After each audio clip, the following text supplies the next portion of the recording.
Hello everyone, আমার নতুন একটি ব্লগে তোমাদের অনেক অনেক স্বাগতম। আজকের দিনটা ছিল 29 আগস্ট। আজকে আমার ভাইপোর জন্মদিন। সেই উপলক্ষে সকাল সকাল আমরা বেরিয়ে পড়েছিলাম ওর জন্য কিছু কেনাকাটা করতে। যাচ্ছিলাম ওর জন্য একটা কেক এবং সুন্দর একটা জামা নিতে। আজকের ওয়েদারটা বেশ সুন্দর ছিল, বাইরের কড়া রোদ্দুর ছিল, কিন্তু আকাশটা দেখতে বেশ সুন্দর লাগছিল, ঠিক সিনেমার মতো। তো ওদিককার রাস্তা দেখলাম একটু ভিড় ছিল, সেই জন্যই আমরা ভেতরের রাস্তা দিয়ে চলে যাচ্ছিলাম। রাস্তাটা বেশ ফাঁকা ছিল এবং যেতেও তাড়াতাড়ি হয়ে গেছে, নাহলে এই রোদে জামে আটকালে হয়তো হাফ সেদ্ধ হয়ে যেতাম।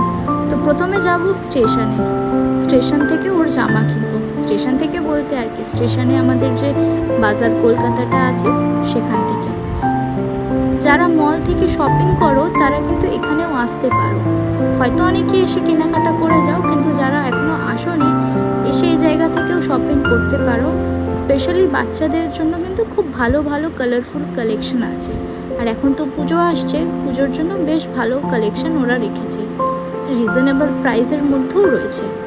এটা বেশ আমাদের পছন্দ হয়েছিল। আগে কয়েকটা দেখেছিলাম, কিন্তু ওখানে গিয়ে বড্ড কনফিউজ হয়ে গেলাম, তাই আর বেশি ভাবনা চিন্তা না করে এই সেকশনে যখন এটা পছন্দ এসছে এটাই নিয়ে নিলাম। আর সাইজটাও পেয়ে গেছিলাম সামনে। এটা নিয়ে নিচে যখন এলাম, ওমা এখানে এসে আমি আরও কনফিউজ। ঠিক ব্ল্যাক কালার একটা আমার চোখে পড়ে গেল। এই একটা ব্ল্যাক লাভারদের সমস্যা, যেখানেই যায় সেখানেই নিজেদের জন্য একটা ব্ল্যাক পছন্দ করে নিয়ে চলে আসে। তা পছন্দ হয়েছে যখন, আর কিছু ভাবনা চিন্তা না করে যেগুলো দরকার ছিল সবকটাই নিয়ে এখানে বিল করাতে চলে এসেছি। অলরেডি প্রসেসিং কমপ্লিট হয়ে গেছে।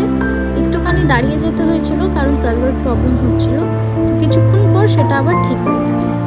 তো এখান থেকে আমাদের বিলের প্রসেসিং কমপ্লিট করে বাইরে বেরিয়ে গেলাম এবং যা যা জিনিস নেওয়ার ছিল সব নিয়ে, ব্যাগ আনিনি বলে আমরা আবার এক্সট্রা একটা ব্যাগ নিলাম, কারণ ব্যাগটা লাগে। ব্যাগ আনিনি যখন, জিনিসগুলো কিসে নিয়ে যাব। তারপর এসেছিলাম এই দোকানটায়, গাজাগল্লিতে। এই দোকানটা কারা কারা চেনো? এই দোকানটা কিন্তু আলু পরোটার জন্য ভীষণ ফেমাস। যখনই ব্যারাকপুরে আসা হয় এবং সকালের টাইমটা, এখান থেকে কিন্তু আমরা আলুর পরোটা নিয়ে যাই, কারণ এখানকার আলুর পরোটা ভীষণ টেস্টি হয়।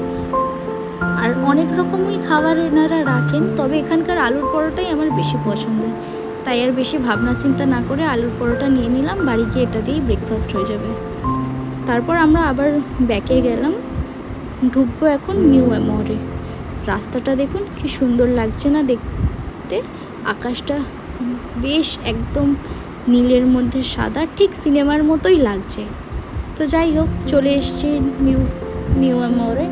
এখানে এসে দেখলাম যে খুব বেশি কেক সাজানো নেই, তো বাচ্চা মানুষ, বাচ্চারা চকলেট ফ্লেভারটাই বেশি পছন্দ করে। তো ওপরের একটা স্কোয়ার কেক, মার্বেল স্কোয়ার কেকটাই পছন্দ হলো, ওটাই নিলাম। কারণ নিচে একটা কেক ছিল, সেটা নেবো ভেবেছিলাম, কিন্তু ওনারা বললেন যে ওটা অর্ডারে রয়েছে, তাই ওটা দেওয়া যাবে না। তো যাই হোক, যে কেকটা পছন্দ করলাম সেটাই নিলাম। এখানে অলরেডি আমাদের কেকটা নেওয়া হয়েও গেছে, ওনারা প্যাকিং করছেন। এই সেকশনটা দেখে বেশ একটু লোভ লাগলো, কিন্তু যাই হোক, কিছু বলা যাবে না, কারণ অলরেডি ব্যাগের মধ্যে আলুর পরোটাও নেওয়া আছে, সেটা বাড়ি গিয়ে খেতে হবে। এখন এখান থেকে পেস্ট্রি খেতে গেলে বাড়ি গিয়ে আর কেক, আলুর পরোটাটা খাওয়া হবে না। তো যাই হোক, এখানে আমরা কেক নিয়ে নিয়েছি। এনারা এই বাস্কেটটা সরাচ্ছেন, কারণ আমি গেটটা খুলতে গিয়ে ধাম করে বাস্কেটে বাড়ি মেরে ফেলেছিলাম। তো যাই হোক, আমাদের সব কেনাকাটা কমপ্লিট হয়ে গেছে। তো এবার আমরা বাড়ির দিকে রওনা দিলাম। তো কেমন লাগলো ব্লগটা সবাই কিন্তু অবশ্যই জানিও, ভালো লাগলে একটা লাইক করে দিও। টাটা।